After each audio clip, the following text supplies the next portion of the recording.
Okay, ma'am. Good Sige morning. po, as you were saying, ma'am, please go ahead. Okay.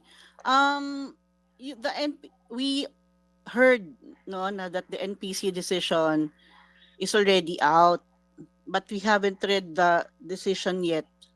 At kagulat-gulat kasi kami fina-follow up din namin yung decision na yan dahil ang sa amin nga ay somebody should be held accountable no for the Medusa hacking that happened last year.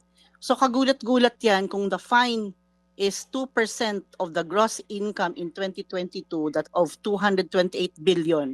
I have computed it. It's 4,560,000,000. So medyo malaking halaga po yan. Ang tanong, sino po ang mag-shoulder nitong fine na ito? Kasi kung PhilHealth po, ibig mo bang sabihin pera ng taumbayan ang gagamitin? 'Di ba? Ang information na nga po nila ang na-hack po na nakalabas na sa dark web, ang mamamayang Pilipino pa ba ang magbabayad ng 4,560,000,000? Sa tingin ko hindi ho yata papayag ang mamamayang Pilipino at ang mga miyembro ng PhilHealth po na sila ang mag-shoulder. So ang tanong, sino po ang magbabayad diyan?